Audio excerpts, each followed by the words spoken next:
What's up, guys? It is Brandon from the Two Piece Mandem, and welcome back to another video. I've been gone for like God knows how long. I think the last video I did was the Crystal Palace one, but we're back now. This is the Carabao Cup recap. Obviously, semi-finals time, and the teams that I actually expected to actually win those games, well, not just me, let's be honest. Everyone expected to win those games, yeah. Well, football's a funny game, isn't it? Football is a funny game. Now, last game was the Tottenham versus Liverpool game at Tottenham's ground. But first, we're going to go with the Arsenal one when they versed Newcastle at the Emirates. And you know what? Let's be honest here. The way they've been performing in recent games, Arsenal, they were going to lose that game. Newcastle are on form at the moment. They are absolutely putting people in the split. They're I think a point behind Chelsea. They're a point behind us, right? They're a point behind us, and I'm shook because in the last 4 games, you know, we should have been getting an easy 12 points, and I think we've only got 1 or 2 points, so that's not even good. So Newcastle are on form. Arsenal against Newcastle, in my opinion, weren't good enough at all. It was poor. Let's just call it for what it is. It wasn't good enough. Yeah, you're losing 2-0 in your own backyard against Newcastle, bro. Like, Newcastle absolutely outplayed you in every stretch of the imagination. I know people are going to say Arsenal had injuries. I know they're saying the star boys out. I know there's a lot of rotation, players on fit and everything. But still, this is the point of having a transfer window. This is the point of going into the market. Like, there's no excuse for Mikel Arteta. Like, let's just call it for what it is, yeah? This is his 5th year as the manager of Arsenal Football Club. And do you see them getting any closer to a title? Realistically, it was poor. And I think in this Carabao Cup game, they simply went at it. Now, let's just go through it. The real clear-cut chance they had was with Gabriel Martinelli when he was one-on-one with, Dubravka, and he hit the post. Like, he has to bury that. Like, that's an opportunity. And this is the issue that Arsenal have. They don't have an in-and-out top striker. This is what I'm trying to say. And they've known that ever since Aubameyang left, like I said, has gone as well. They haven't had a clear-cut striker. They buy Kai Havertz instead. Now, you already know my thoughts towards Kai Havertz. I think he's a piece of crap. Pretty much, if I'm being honest. I don't like him one bit. There's elements to his game that are decent, but let's just be real, man. He's not a striker. He's not a striker, yeah? That open header that you missed, like, you got to bury that. Like, that can't just be hitting your shoulder. And, you know, you've got to make contact with that and score that. That was an opportunity to put your team back into the game. Because then all the momentum changes. Everything changes. Like, it wasn't good enough. As a striker, number 9, you should be scoring that. And I think that was the difference between the Arsenal game and Newcastle game. That was the difference. One team had a clear-cut striker, and that striker made all the difference. Because Newcastle, they have ISAK. He's an in-and-out striker. He's a proper striker. It's simple as that. And his goal was superb. Their set piece, imagine, Arsenal got done by a Newcastle set piece. You think that'd be the other way around, considering that Arsenal rely so much on set pieces. They got put in the spliff. And it was a good finish from ISAK. Even for the second goal, when ISAK shot, Anthony Gordon followed it up. He followed it up, and they scored, made it 2-0. Also, they were just so slow in the build-up. I felt like the dots just weren't connecting. Like, without Saka, team's piss poor. It's piss poor, blood. Like, it's as simple as that. It's piss poor. Even the set pieces were off today.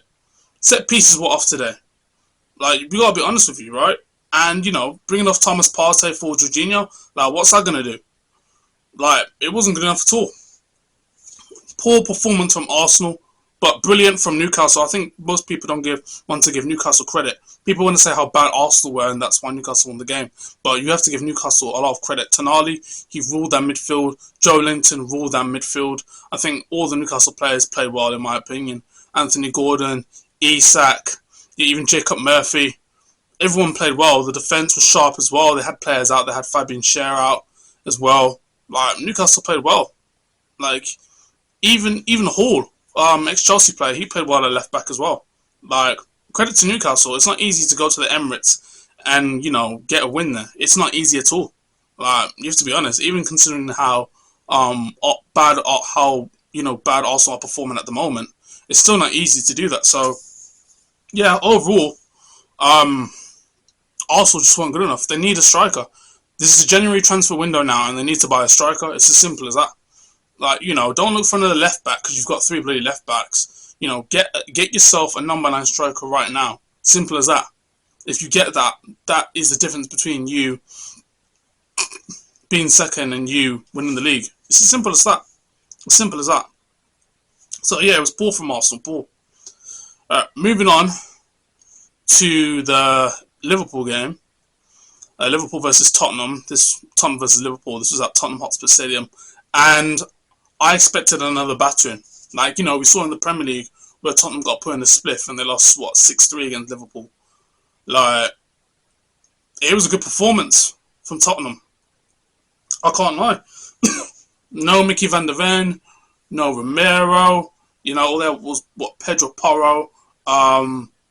Who else? Spencer. Like, do you know what I'm saying? Like, not even Vicario, Foster. To be honest, Foster's useless. Let's just be honest.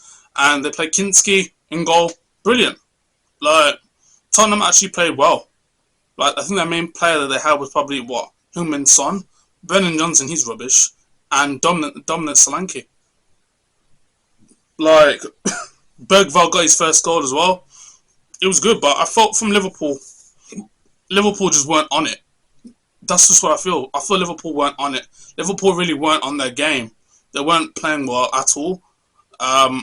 Things just weren't connecting. Even, bro, you put a strong starting lineup, bro. You put McAllister, Gravenberch, bro, like Diaz, Jota, Salah, you know, even Conor Bradley, Virgil. The next to him, Konza, I think he came off, he got an injury. So then they put on Endo for a bit in that centre-back position.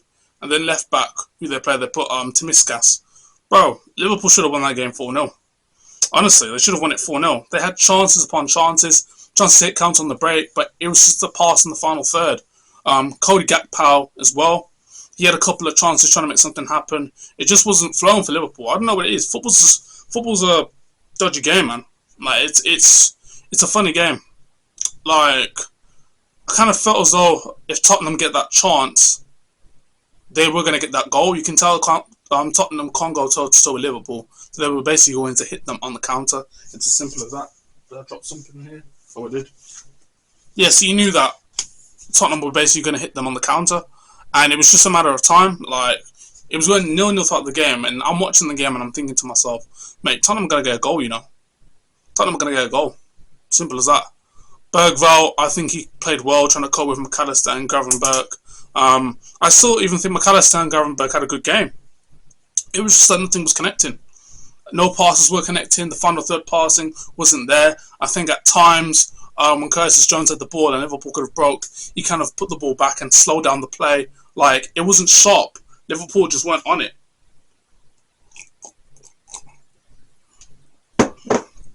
I think that game at Anfield against United in the Premier League kind of just dropped their momentum and tempo a little bit. Like, you can kind of see it. And should have Bergvall have been on the pitch? Let's be honest. He shouldn't have. Like, if we're being honest with you, that's probably the most controversial thing ever. He shouldn't have been on the pitch. It was a second yellow. He should have been sent off. So, Liverpool fans have every right to have a go. But guess what, Liverpool fans? You are going to get your replay. Because, you know, last season you never got your replay in it. So this time, second leg, you're getting your replay. So, it's all good there. Score predictions for the second leg at Anfield. For that one, I'll say Liverpool win that 3-2. No, so I'm going to say what? They're going to win that 3-1. So on aggregate, it'll be 3-2 to Liverpool. With the Arsenal one, I don't see Arsenal winning at St James's Park at all. With the way they're playing, I personally don't see it. I mean, they've even got United on the